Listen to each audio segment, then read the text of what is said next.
एक ही गुरु के दो शिष्य हैं, सुदामा और कृष्ण, संदीपनी उपाध्याय इनके गुरु जी। लेकिन एक शिष्य सोने की नगरी का राजा है, पूरे विश्व का अधिपति भगवान है, और एक शिष्य एक फूटी सी झोपड़ी में रहता है। एक बार संदीपनी विद्यालय में जब कृष्ण सुदामा पढ़ते थे तब भृगु ऋषि पधारे, सबसे क्रोधी ऋषि, और आकर के गुरु माँ से भिक्षा मांगी। माते भिक्षाम देही, माता भिक्षा प्रदान करो। माँ ने मन में विचार किया कि अभी सामग्रियां तो इतनी नहीं कि मैं भिक्षा दे सकूं, मना कर दिया। बोले भगवान आप कल आ जाना, आज तो भिक्षा के लिए सामग्री नहीं है, शाम को जब आ जाएगी तो कल आपको प्रदान कर दूंगा। अब भृगु ऋषि तो क्रोधी, उनको तो जब मांगे तब चाहिए। नेत्र बंद करके उन्होंने ध्यान लगा करके देखा, क्या इतनी बड़े गुरुकुल की रसोई में कुछ भी नहीं है। तभी उन्होंने पाया कि वन जाने वाले बालकों के लिए पोटली में मैया ने चने रख रखे हैं कि जो बालक वन में जाएंगे, पुष्प तोड़ के लाएंगे, लकड़ी तोड़ के लाएंगे, वो चने खा लेंगे वन में जाएंगे, तो उनके लिए चने रखे थे। भृगु ऋषि बोले बालकों की ज्यादा चिंता है, एक ऋषि द्वार पर आया उसकी चिंता नहीं है। थोड़ी दूर जाकर के अपने कमंडल के जल से श्रापित कर दिया, जो भी उन चनों को खाएगा वो लक्ष्मीहीन हो जाएगा, उसके जीवन से लक्ष्मी चली जाएगी, वो निर्धन हो जाएगा। जिस समय भृगु ऋषि श्राप दे रहे थे, सुदामा जी वहीं एक वृक्ष के पीछे बैठ करके कुछ पुष्प तोड़ रहे थे। जैसे ही श्राप दिया, सुदामा जी पहले तो चाहते थे कि मैं जाकर के ये संकेत कर दूं कि भाई उन चनों को मत खाना, उनको शाप लगा है। लेकिन तभी गुरुकुल जाते समय देखा कि सामने से अपने दोनों कमर पर पोटलियां बांध करके कृष्ण चले आ रहे हैं। सुदामा जी बोले लाला कहां जा रहे हो? बोले आज तोकू और मोकू वन में जावे की सेवा मिली है, मोए और तोए वन से पुष्प और तुलसी तोड़ के लानी है, लकड़ी तोड़ के लानी है। चल देख, गुरु मैया ने वन में खावे के काजे चना भी दिए, दोनों प्रेम से पाएंगे और प्रेम से वहां से बढ़िया सब कछु लेके आएंगे। आज बालकन में हमारो नंबर आया हो वन में जावे को। सुदामा जी की नजर पोटलियों पर पड़ी, बोले कन्हैया कहीं खा नहीं ले, फेंक देंगे तो कहीं अंकुरित होके वृक्ष बन गए, कोई भी खाएगा तो लक्ष्मीहीन हो जाएगा, मेरो कन्हैया खा लेगो तो लक्ष्मीहीन है जाएगो। सुदामा जी जिद करने लगे, बोले सुन तू बाकी के सामान रख अपने पास, ये पोटली मोह दे दे मैं बांधू अपने कमर पे। ठाकुर जी बोले क्यों, मैंने बांध तो रखी। बोले तेरो भरोसा ना है, तो को भूख लगेगा तो मेरे बटके ने खा जाएगो, मोकूद है, जब भूख लगेगी तो दोनों बांट के खाएंगे। और जिद करके सुदामा जी ने दोनों पोटली अपने पास रख ली। वन में वृक्षों की लकड़ी तोड़ रहे हैं, पुष्प तोड़ रहे हैं, फल तोड़ रहे हैं। सुदामा जी मौका ढूंढ रहे हैं, कब मौका मिले मैं भागूं एकांत में और चने खा लूं। तभी जोर की बारिश होने लगी। बारिश के कारण ठाकुर जी तो एक वृक्ष के नीचे जाकर के खड़े हो गए। अरे आजा सुदामा यहीं खड़ो है जा, बहुत वर्षा है रही है। पर सुदामा जी एक बगल में एक और विशाल वृक्ष था, उसके ऊपर चढ़ गए, डाल पर जाकर के बैठ गए। वर्षा हो रही थी, ठाकुर जी एक वृक्ष के नीचे खड़े हैं, दूसरे वृक्ष के ऊपर सुदामा जी बैठे हैं। सुदामा जी बोले यही सही समय है, और पोटलियां खोल करके सुदामा जी खाने लगे। ठाकुर जी ने देखा, ए सुदामा मेरे उचना है बा में, खा मत जाइयो, रुक जा बरसा रुकंद मैं हूं, आ रहा हूं ऊपर। लेकिन सुदामा जी के नेत्रों से आंसू गिर रहे हैं। बोले लाला तू सदा प्रसन्न रहे, मेरे बट की लक्ष्मी भी तेरे पास आ जाए, तेरे जीवन में कभी कोई कष्ट नहीं आवे, मेरे लाला को कभी रोनो नहीं पड़े, कभी उदास नहीं हो, कभी दुखी नहीं हो, यही मेरी मित्रता को उपहार मैं अपने कृष्ण को देना चाहूं। और उपहार के रूप में सुदामा जी ने मानो अपने जीवन में प्राप्त होने वाली समस्त लक्ष्मी भी श्री कृष्ण के चरणों में पधरा दी, और दोनों पोटली के चने स्वयं सुदामा जी खा गए। द्वारिकाधीश कृष्ण उस दिन तो सोच रहे थे कि सुदामा तूने एक बार भी विचार नहीं किया कि मेरे भी चने थे उसमें, पा गया। सुदामा जी क्षमा मांगने लगे, बोले माफ कर दे लाला, भूख ज्यादा लगी हमारे, खा गए हो। लेकिन वास्तविकता कौन जाने। सुदामा जी महाराज फटी टूटी झोपड़ी में रहते हैं, उधरी हुई धोती पहनते हैं, अन्न जल का तो कोई ठिकाना ही नहीं है, ऐसे घर में रहते हैं। पत्नी बोली द्वारिकाधीश आपके मित्र हैं, आप जाते क्यों नहीं कभी उनसे मिलने? सुदामा जी बोले कहीं मेरी दशा देख करके कोई ये ना सोचे गरीब है, भिखारी मांगने आया, इसलिए मुझे अजीब लगता है। और दूसरी बात ये कि मैं कृष्ण का सखा हूं, अब कृष्ण तो बढ़िया राजकीय वेश में रहता है, अब मैं ऐसे रहता हूं, कोई मुझे देख करके कहीं ये ना सोचे ये कैसा सखा ठाकुर जी का, इसलिए मुझे लगता है कि मैं यहीं से ही उनको भज लूं, उनके पास ना जाऊं। सुदामा जी की पत्नी ने सौगंध दे दी, तुम्हें मेरी सौगंध है, जाओ द्वारिकाधीश से मिलके आओ। पत्नी की सौगंध मान करके सुदामा जी आज विचार करने लगे, जाऊं? कृष्ण ये तो नहीं सोचेगा कि कहां से आ गया, कुछ मांगने आया है। कृष्ण तो नहीं सोचेगा, लेकिन उसकी पटरानियां, उसके राज्य के लोग, महामंत्री आदि, ये सब तो नहीं सोचेंगे। सुदामा जी को बहुत संकोच हो रहा है, लेकिन पत्नी की सौगंध है तो निकल पड़े। पत्नी ने 4 घरों में जाकर के अलग अलग एक एक मुट्ठी चावल लिए, जानबूझ। क्यों?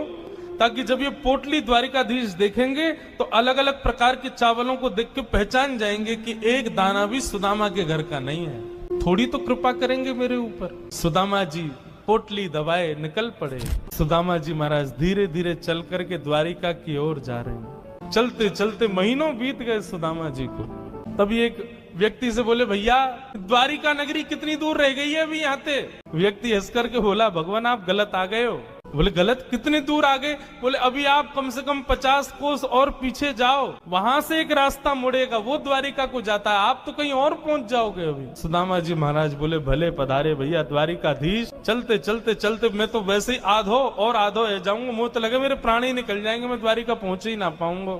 अब लाला तू वैसे तो हमारे हृदय में बैठो है, चल के तो हम पता ना कब पहुंचेंगे, लेकिन लाला तेरी अगर इच्छा हो तो तू ही बुला ले अब मुंह को। और ऐसा कह के सुदामा जी वहीं एक वृक्ष के नीचे लेट गए। जैसे ही लेटे थोड़ी बहुत देर में ही उनको थोड़ी ध्वनि सुनाई देने लगी।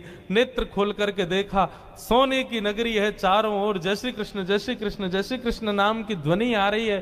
सुदामा जी महाराज थोड़े प्रसन्न हो गए, बोले भैया ये कौन सी नगरी है? किसी व्यक्ति से पूछा ये कौन सी नगरी है? बोले भगवान ये द्वारिकापुरी। मेरे कृष्ण मित्र की नगरी द्वारिका? बोले हाँ ये द्वारिकाधीश की नगरी द्वारिका। सुदामा जी तो नाचने लगे, जय हो वारे कन्हैया तेरी कृपा। भैया ये द्वारिकाधीश कहाँ बैठे होंगे? बोले सामने जो महल दिख रहा है इसी के राजा हैं द्वारिका, आप चले जाओ। सुदामा जी गए द्वारपालों से जाकर के बोले, भगवान मेरी फटी हुई धोती और मेरे पतले दुबले तन को देख करके आप ये मत सोचना मैं गरीब हूँ कुछ मांगने आया हूँ। पहले ही स्पष्ट कर दिया, मैं कृष्ण का सखा हूँ, हम दोनों एक साथ एक ही गुरुकुल में पढ़े हैं, नाम मेरा सुदामा है। आज अपने सखा से मिलने आया हूँ, आप कृपा करके उनको जाकर के ये बता दीजिए। और सुनिए, यदि वो बहुत व्यस्त हो तो उनको परेशान मत करो, आपके इतने बड़े महल में कोई खिड़की हो वहां से मुझको उनका दर्शन करा दो, मैं तो केवल उनको देखने आया हूँ। द्वारपालों ने बंधुओं ससम्मान सुदामा जी को बिठाया। कहा महाराज द्वारिकाधीश प्रसाद पा रहे, हम फिर भी निवेदन कर देते हैं। भीतर जाके द्वारपालों ने जैसे ही बताया, द्वार पर आपके सखा आए हैं, बचपन के मित्र हैं, नाम उन्होंने सुदामा बताया है। सुदामा नाम सुनते ही भगवान खा रहे थे, खाते खाते रुक गए। बोले क्या नाम बताया? बोले सुदामा। मेरे बचपन के सखा सुदामा आए हैं बाहर? बोले हाँ नाथ सुदामा जी आए। आप प्रसाद पा लीजिए, हमने उनको कह दिया है आप जब निवृत्त हो जाएंगे तब दर्शन कराएंगे। भगवान बोले प्रसाद ये आवश्यक है, मेरे मित्र आए सखाए बाहर खड़े, तुम उनको बाहर ही छोड़ के आ गए। भगवान आज पहली बार बीच प्रसाद से उठ गए, दौड़े। महामंत्री, सेनापति, पत्नियां सब दौड़ रही हैं। ऐसा कौन आ गया जिसके लिए भोजन छोड़ के भागे? द्वार पर दीनहीन सी अवस्था है, सुदामा जी खड़े। भगवान ने जाकर के हृदय से लगा ली। बार बार उनके मुख को देखते हैं, फिर हृदय से लगाते हैं, फिर देखते हैं, फिर हृदय से लगाते हैं। अपने गले में गलवैयां डाल करके लेकर के चल रहे हैं, फिर चलते चलते पता नहीं क्या होता है, ठाकुर जी फिर रोकते हैं, फिर हृदय से लगा लेते हैं, फिर चलते हैं, फिर हृदय, बार बार हृदय से लगा रहे हैं और रोने लग रहे हैं ठाकुर जी। रुक्मणी आदि पटरानियों ने ऐसा दृश्य पहले द्वारिका में कभी नहीं देखा। सुदामा जी को ले जाकर के द्वारिका के सिंहासन पर बिठाया।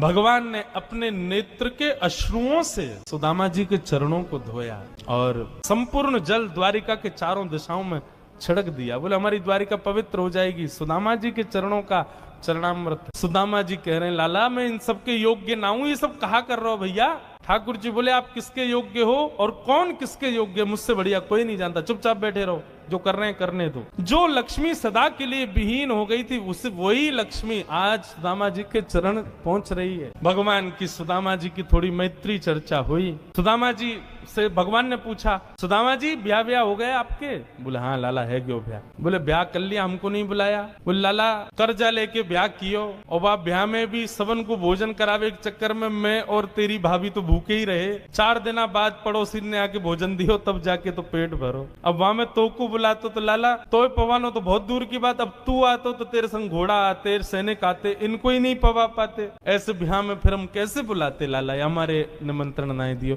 मेरी छोड़ और लाला तू बता तेने ब्याह कर लियो? भगवान बोले हमारे ब्याह की मत पूछो, जैसे आपका ब्याह बताने लायक नहीं ऐसे हमारे ब्याह भी बताने लायक नहीं। बोले नहीं नहीं लाला बता ब्याह भयो कि नहीं? भगवान बोले हो गया। अच्छा भाभी कहाँ है? चलो मिलवाएं भाभी से। बोले यहीं बुला दो। बोले नहीं बड़ी जगह चाहिए भाभी से मिलने के लिए। बोले क्यों?